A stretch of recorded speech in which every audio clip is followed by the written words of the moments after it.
And we begin tonight with a Thanksgiving rush. Good evening. I'm Steve Lacey. And I'm Natasha Verma. The clock is ticking if you're planning to get out of town. This is a live look right now in LaGuardia Airport where you can see the red lights in the distance.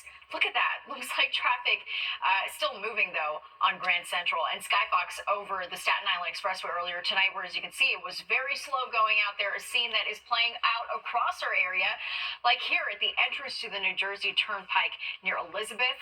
AAA estimating just over 71 million people are going to hit the roadways, with another almost 6 million taking to the air. Nearly 2 million more than last year's record-setting Thanksgiving travel season. All right, we have Fox 5 live team coverage tonight. Fox 5's Linda Schmidt is with drivers who are feeling the congested roads. Let's start, though, with the all-important Thanksgiving travel forecast and Chief Meteorologist Nick Gregory. Nick, how's it looking? It's looking okay. If you're traveling anywhere along the East Coast through tomorrow, weather should not be a problem. Middle part of the country could be a couple of issues tomorrow. We'll look at that in a moment.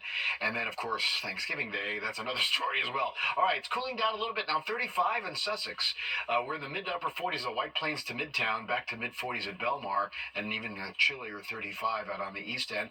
Wind is either calm or it's light out of the west at about 5 to 10 miles an hour. The wind gusts that we had earlier have pretty much died off, so that's some good news going on into that department as well. All right, look at the satellite view. Again, we're in the clear for the most part now. Take a look at the wide view, and as we get in the middle part of the country, this system, again, moving through the Plain States tomorrow. So if you're traveling Minneapolis, Chicago, St. Louis, down towards the Gulf Coast, could present some problems, but it will be vacating the West Coast, so it's sort of in the middle tomorrow. The problem is that that's the storm coming our way for Thanksgiving Day. So overnight, mainly clear, drops down to the lower 30s already in some of those cooler suburbs, and upper 30s, about 40 in Midtown, high 30s along the coast. Tomorrow, sunshine will give way to clouds. Those clouds, after about 2 or 3 o'clock in the afternoon, fine for the blowing up of the balloons tomorrow afternoon and evening. Another nice event to go and see. And then here's Thanksgiving morning, soggy day for the parade. Temperatures only in the 40s at that point, into the lower 50s later on. Could be a little wet snow mix again. The Poconos up the Sullivan County into Ulster County points northward on Thanksgiving Day. Steve and Natasha? Yeah, you really can get anything this time of year. Yeah, that's true. Yeah. Okay, thanks so much, Nick. Well, as we said at the top, the Thanksgiving rush is officially underway. That's right, and even early birds are seeing traffic on the roads. This calls for a visit to a New Jersey service area. Per tradition, Fox 5's Linda Schmidt live at the Vince Lombardi service stop in Ridgefield, New Jersey, talking to drivers tonight. What's the word on the street, Linda? The word on the street, people are not happy about all this traffic. But first I have to say this. The Thanksgiving travel holiday used to start on Wednesday, and then it would be over on Sunday night. That would be the end of it. But now it starts today, Tuesday, and it runs through Monday. So a longer period of time here. And AAA says this week, over this 8-day period, there will be a record number of travelers. The roads are already packed, some of it the typical daily bumper-to-bumper grind. But there are also plenty of people hitting the road for Thanksgiving, like the Schaefer family, heading from Pennsylvania to Rhode Island. Unfortunately, we've been 3 hours in the car. What's the traffic been like?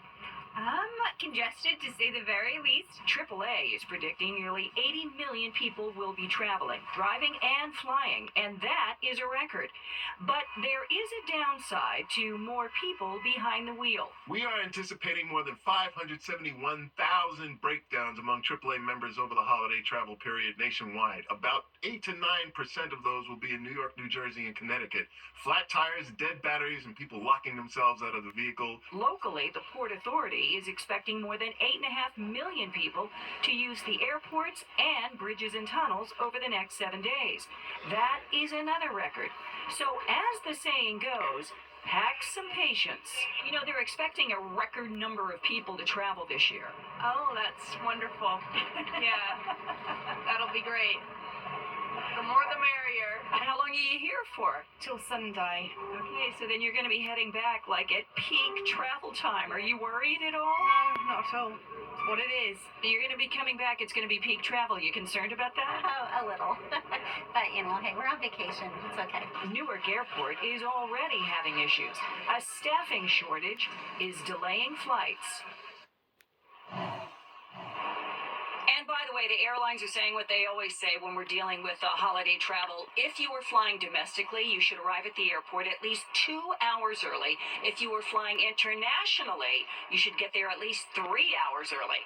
Steve, back inside to you. Very well. All right, thanks, Linda. And after you brave the highways and byways to get to your Thanksgiving destination, the next stop is the food. But this year, with the prevalence of weight loss drugs, the feast may feel very different. We're going to explain coming up in our next half hour. And for everything Thanksgiving, from getting out of town to the parade and even where you can pick up last-minute items, Fox 5 coverage is always just a phone away. Just scan the QR code on your screen to download the free Fox Local app.